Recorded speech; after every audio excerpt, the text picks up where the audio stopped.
দুগ্ধ বিশেষজ্ঞ তুমি বাবা লাইব্রেরিতে কি করিচ্ছ? মিল্কভিটা কোম্পানির যাও, উঠে কাজ করো, যাও। দুধ বিশেষজ্ঞ এইভাবে কথা বলে? দুধ এইভাবে কথা বলে? ফেসবুকে সানি লিওনকে ফলো করে আর ওই পাসাল্লা মায়াসের ছবি ফলো করে না তো।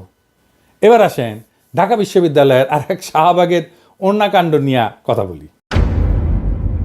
আগে শুনেন ওই যে ছেলেটা যে ওড়না ঠিক করতে বলছে, কি বলে বলছে সেটা ওর মুখ থেকেই শুনেন। মাই লাইফ মাই রুলস, আমার পোশাক যেমন পরবো এটা আমার ইচ্ছা। আমি আমার মানে ওনাটা এখানে ছিলাম, নামাই রাখেন আপু। আমি তো বলি না যে আপনার দুধটা কত বড়, এমনটা এমন ভাবে কোনো গালিটা বলি নাই। সে কি বলতেছে তার মুখে শুনলেন তো? দুগ্ধ বিশেষজ্ঞ তুমি বাবা লাইব্রেরিতে কি করিচ্ছ?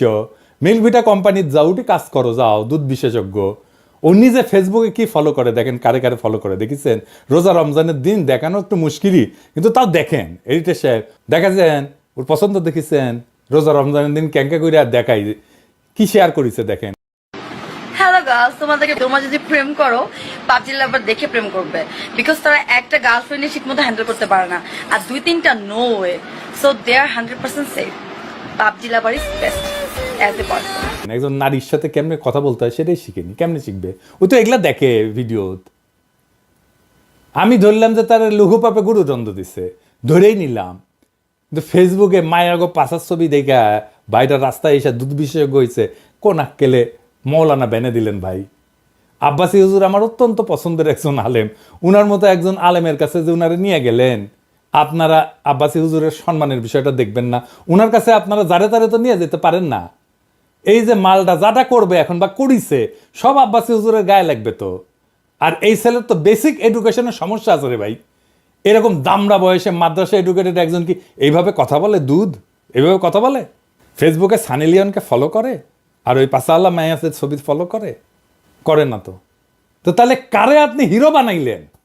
যাই হোক, সমাধানের কথা বলি।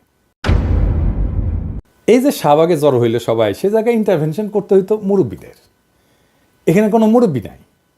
ধর্মীয় ইস্যুগুলোকে রাজনীতি দিয়া, সমাজ দিয়া, আইন দিয়া, সোশ্যাল মিডিয়ার জাজমেন্ট দিয়া ডিল করতে যায় না।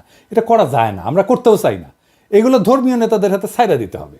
এখন যদি বাবুনগরী সাহেব থাকতেন, উনি ইন্টারভেন করতে পারতেন, ওনাকে সবাই মানে। ঢাকায় কিন্তু মামুনুল হক সাহেব আছেন, ওনারাও তো ডাকা যাইত।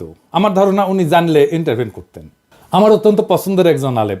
আমি ঢাকার সকল আলেমকে অনুরোধ করবো, আপনারা নিজেরা একটু বসেন, নিজেরা আলাপ করেন, তারপরে আমাদেরকে পরামর্শ দেন যে আমাদের কেমনে চলা উচিত। প্রশাসনকে পরামর্শ দেন, জনগণকে বলেন এইসব ইস্যুতে কিভাবে ডিল করা যায়। আবার এরকম ইস্যু ঘটবে, আপনারা ইন্টারভেন করবেন মেহরবানি কইরা, এ আশা থাকলো। আপনারা বুঝতে পারতেছেন নিশ্চয়ই এটা একটা বড় প্ল্যান, আন্তর্জাতিকভাবে দেখাবে যে বাংলাদেশের নারীরা নিরাপদ না। আপনারাই তো মন্দির পাহারা দিয়েছেন না 5ই আগস্টের পর? আপনাদের হাতে জাতি দায়িত্ব দিতে চায় নারীদের নিরাপত্তা নিশ্চিত করার। আপনারা ওয়াজে এই নারীদের নিরাপত্তার ইস্যুটা নিয়ে আসবেন, কথা বলবেন।